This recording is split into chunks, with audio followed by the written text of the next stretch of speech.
예, 집중 분석. 먼저 글로벌 증시 상황 전망했고요. 내년 또 우리 증시는 어떻게 될 것인가. 유진투자증권 서울 WM센터 김영재 이사님과 함께 국내 증시 전망하겠습니다. 어서 오십시오, 이사님. 네, 안녕하십니까. 올 한 해 상반기 좋았는데 여름부터 네. 해서 계속 고생을 했습니다. 올 한 해를 이제 마무리 지으면서 김 이사님은 올해 시장을 좀 어떻게 평가하실 수 있는지 궁금하고요. 내년 그림을 어떻게 그리고 계세요?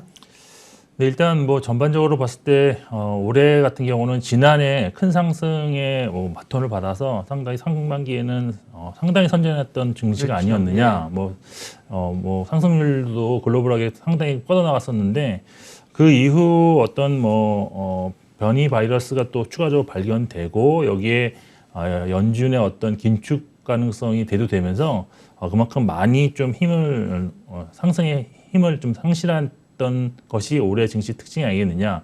그렇지만 큰 그림으로 봤을 때는 이제 전반적으로 이제 글로벌하게 이제 자금을 풀어서 급환부를 껐기 때문에 이 자금을 해소하는 과정이 있겠지만 그래도 기업들의 실적이 이제 회복되는 구간으로 진입할 수 있기 때문에 내년 증시는 물론 이제 많은 전문가들이 좀 예상을 좀 상저하고로 보고 있지만 저도 하반기에는 상당히 좀 긍정적인 시그널이 나오면서 회복할 수 있는 가능성이 있다라고 보고 있습니다.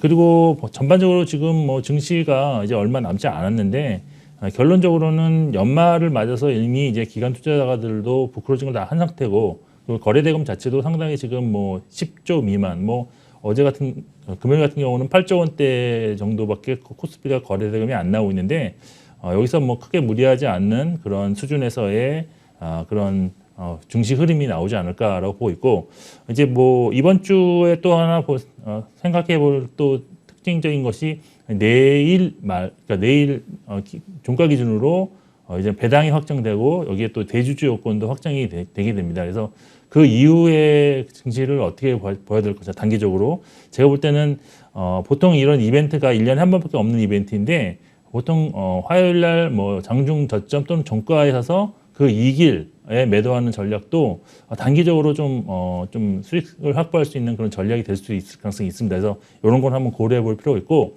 만약 배당에 고배당을 주는 종목을 가진 투자자라면 제가 보기에는 고배당 종목에 대한 수익률이 평균적으로 한 2.1%고 그다음에 배당락으로 인해서 하락할 수 있는 그 평균적인 배당 하락률이 1.15%. 그래서 약 0.9% 정도의 갭이 존재하는 관계로 제가 볼 때는 고배당을 지급하는 종목이라면 배당락 이전 매도보다는 배당을 받을 수 있도록 보유하는 전략이 더 좋은 선택이 될 것으로 일단 보고 있습니다.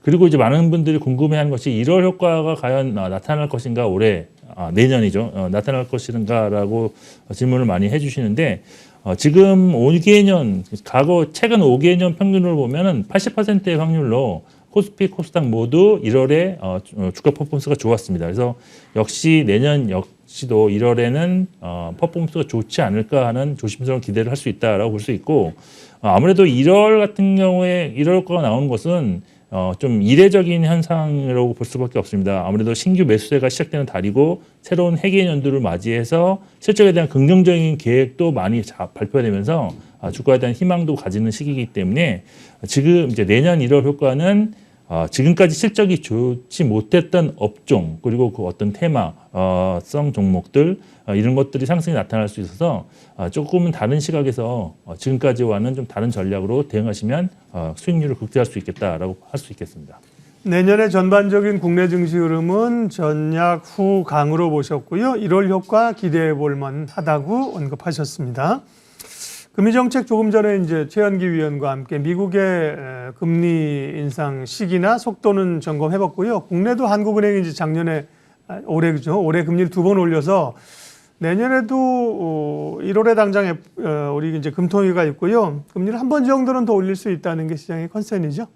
지금 시장의 컨센은 저도 이제 잘 몰라서 찾아봤는데 시장의 컨센은 내년은 한 2번 정도 금리를 인상하는 걸로 컨센이 나타나는 것 같습니다. 근데 그 시기가 지금 이제 1분기가 될 확률이 높다라는 전문가들의 분석이 많았는데요. 근데 1월에 금통위가 1월과 2월 두 차례 열리는데 네. 2월 달에는 3월 9일 대선을 앞두고 기준금리를 2월 금통에서 열리기에는 너무 촉박한 시간이 아니냐. 그리고 또 선거에 영향을 줄 가능성도 있기 때문에 많은 전문가들이 1월에 금리를 인상할 것으로 일단 지금 전망을 하고 있는 그런 상황입니다. 그리고 1월에 금리를 인상한 이후에는 아무래도 이제 금리 인상 효과라고 할 수 있는 국내 물가 수준 그리고 국내 GDP 성장률에 대한 기대가 어느 정도까지 줄어들거나 높아지냐 이런 것들을 좀 보면서 대응을 하실 거라고 보고 있고 여기에 또 중요한 것이 글로벌하게 진행되는 통화의 긴축 정책이 어느 수준까지 더 확장되느냐도 한국은행이 이제 고려할 체크 포인트가 될 것으로 일단 보고 있습니다. 국내 기준 금리 인상에 따른 금융시장의 어떤 변화, 변동성 이런 거를 본다 그러면 제가 이제 일선에서 많이 이제 느낀 바로는 국내 기준 금리 인상이 첫 번째 실시될 때는 상당히 좀 시장 투자자들도 투자하시는 분들도 관심 있게 지켜보시면서 좀 이렇게 투자 전략을 변동하시는데 그게 이제 재차 반복되는 과정에서는 특이하게 또 재료로 보기보다는 이미 예상된 금리 인상으로 보는 시각이 더 많았습니다. 따라서 이번에 1월 달에 기준금리가 인상되다 하더라도 단기적으로는 금융시장의 중립적인 요인이 될 것으로 보여서 그보다는 다른 변수로 인해서 시장이 움직일 가능성이 높다라고 저는 개인적으로 판단하고 있습니다. 네, 말씀하신 것처럼 시장에서는 내년에도 한국은행이 2번 더 올릴 수 있다는 얘기가 있고 한편에서는 대선 전에 한 번 올리면 이후에 올리기 어려울 거라는 얘기도 있고요. 어쨌든 올리려는 분위기 자체는 있는 것 같습니다. 다음은 실적 얘기입니다. 이제 4분기 실적들이 이제 올해 지나고 나면 내년에 집계가 될 텐데요. 내년에 이제 실적 좋은 쪽을 주목하라고 하는데 그래서 어느 쪽이 좀 실적이 좋게 잡힐까요? 네, 일단 4분기 실적 시즌에 들어서 항상 이제 얘기를 말씀드리는 것이 4분기 실적은 1년 연중으로 볼 때 중요도가 가장 낮다라는 것을 항상 서두에 말씀드립니다. 네. 그 이유는 보통 4분기 실적이 보통 3월 말에 짓게 되는 사업 보고서에 함께 포함돼서 발표되어서 그 기간이 상당히 좀 맞아요. 길입니다. 길고. 그래서 사람들이 4분기 좋았던 거를 그때는 이제 1분기 실적을 오히려 더 중요시 여기기 때문에 좀 약간 묻히는 경향이 좀 그러네요. 있고요. 예. 예, 맞습니다. 그리고 4분기에는 기업들이 또 연말에 그 성과급 및 연기했던 비용 처리를 한꺼번에 진행하면서 사전에 애널리스트가 추정했던 그런 예상치와 상당히 큰 오차를 벌이는 경우가 과거에 많이 있었습니다. 그래서 그리고 또 아까 잠깐 말씀드린 것처럼 지나간 회계연도 실적보다는 새로운 회계연도 실적에 더 민감하게 지금 투자자들이 반응할 가능성이 있기 때문에 1분기 실적이 훨씬 더 중요하게 평가될 것으로 일단 예상되고 있습니다. 네. 그렇지만 이제 이번 4분기 실적에서 좀 중요한 체크 포인트를 말씀드리면 일단 가장 관심이 가는 포인트는 삼성전자의 실적이라고 할 수 있는데요. 삼성전자가 전년 동기, 그러니까 지난 4분기 대비 매출액이 한 22.3% 증가할 것으로 예상되고 있고 여기에 영업이익은 66.5% 증가한 15조 원을 좀 넘길 것으로 좀 기대되고 있습니다. 순이익도 71.5% 증가하는 등 일단 전반적으로 볼 때 상당히 좋은 실적이 예상되고 있어서 전반적으로 지난해 대비로는 4분기 실적이 무난하지 않을까 하는 그런 기대를 하고 있습니다. 업종별로 4분기에 좀 괜찮을 것으로 실적이 괜찮을 것으로 좀 예상되는 업종은 반도체 그리고 가전, 항공, 해운, 음식료, 은행 등이 좀 있을 것 같고요. 또 부진한 실적으로는 아직까지는 크게 이렇게 부각되는 업종은 없지만 유통업은 아무래도 사회적 거리두기 재강화로 인해서 조금 타격을 입지 않을까라고 판단을 하고 있습니다. 따라서 일단 지금 4분기 실적보다 더 중요한 것은 사실 내년 실적에 대한 그런 걸 바탕으로 전략을 수립하셔야 될 것 같은데 일단 내년에 실적이 턴할 것으로 예상되는 업종이 반도체, 건설, 조선이고요. 여기에 리오프닝과 관련해서 카지노, 여행, 면세점 역시도 하반기에는 실적이 좀 의미 있게 좀 턴하지 않을까라고 조심스럽게 좀 기대를 하고 있는 상황입니다. 결국 지금 이런 것을 보면 4분기도 그렇고 내년까지 좀 이렇게 접목을 시켜본다면 공통 분모로 지금 볼 수 있는 것이 반도체 업종이 항상 이 지금 범주에 들어간다라는 점을 기억하시면서 반도체 업종을 일단 탑픽으로 해서 나머지 업종들에 대한 그런 종목들로 포트에 좀 순차적으로 편입을 하는 전략이 현재로서는 바람직하지 않겠느냐라고 판단하고 있습니다. 기본적으로 주가는 실적의 함수입니다. 실적이 중요한데요. 좋은 말씀 해주셨습니다. 4분기 실적보다는 내년 1분기, 내년 실적이 훨씬 더 중요하고요. IT 쪽이, 반도체 쪽이 핵심에 서 있습니다. 그리고 이제 내년 증시를 전망하고 있으니까 내년에 이제 3월에 대선이 있지 않습니까? 대선 관련해서는 뭐 건설주 기대하는 분도 있고, 과거에도 보면 대선이 있었던 그 해에는 주가 흐름들이 정책 기대감으로 좋았거든요. 대선 관련해서 좀 대선 테마주가 아니라 대선 관련해서 굵직하게 좀 볼 수 있는 포인트 잡아주세요. 네, 일단 대선과 관련해서 지금 많은 전문가들이 포인트로 잡고 있는 거는 크게 지수와 관련된 포인트로 잡고 있는 게 있습니다. 그게 뭐냐면 내년 증시의 지수 밴드를 보통 크게 이제 2,800을 저점으로 그다음에 고점을 3,300, 3,400까지 보시는 분들이 많은데 1분기에 저점을 찍은 이후에 점진적으로 반등해서 하반기에는 3,300까지 도달한다라는 시나리오가 좀 주를 이루고 있다고 저는 보고 있습니다. 근데 많은 전문가들이 1분기 지수 터닝 포인트로 지목하고 있는 것이 바로 3월에 실시되는 대통령 선거다라고 보고 있는데 아무래도 대통령 선거 이후에는 후보들이 공약들이 좀 구체화되면서 또 새로운 정책에 대한 기대감으로 증시는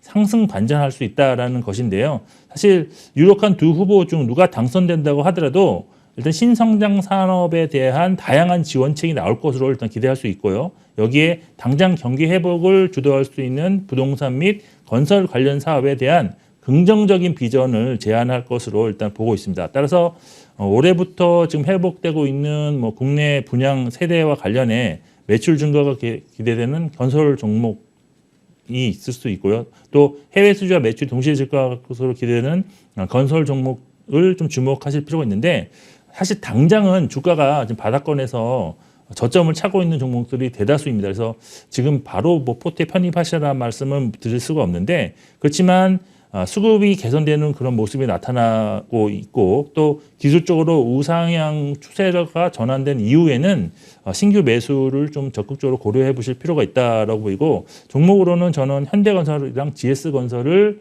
좀 관심 있게 보고 있지만 아직까지 편입은 아니다라고 보고 있습니다. 네. 신성장, 친환경, 이런 쪽으로 에너지 결국 모아지지 않겠습니까? 그리고 이제 건설주도 주목해 보자고 하셨습니다. 내년에 이제 코로나 변수는 어떻게 될까요? 사실은 지난 한 해 좀 지나고 올해는 좀 잠잠해지지 않을까 싶었는데 결국 올해까지 2년을 코로나가 잡아먹었는데요. 내년에 역시 증시에 코로나가 미치는 예측은 어렵지만 영향이 크겠죠. 관련주 대응은 어떻게 해야 될까요? 네, 사실 제가 지난 출연에서도 상당히 이제 이런 말씀을 드렸는데 코로나에 관련된 그 증시 영향력은 점진적으로 좀 줄어들 가능성이 저는 있다고 개인적으로 보고 있습니다. 그 이유는 지금 변이가 진행됨에 따라서 전파력은 강하지만 사망률은 좀 낮아질 가능성이 있다는 전문가들의 의견에 저는 전적으로 동감하고 있기 때문인데 결국 지금 이제 델타 변이 바이러스가 아직은 주를 이루고 있어서 위중증 환자가 지금 크게 지금 증가하고 있지만 오미크론이 대세가 되는 내년 1분기쯤에는 사망자도 감소하고 위중증자도 감소하지 않을까 하는 그런 기대를 저는 개인적으로 하고 있습니다. 그래서 전반적으로 주식시장에서는 진단키트 수요는 꾸준히 유지될 수 있는 반면에 그 외에 백신 및 치료제에 대한 관심은 둔화될 수밖에 없다라고 일단 전망을 하고 있고요.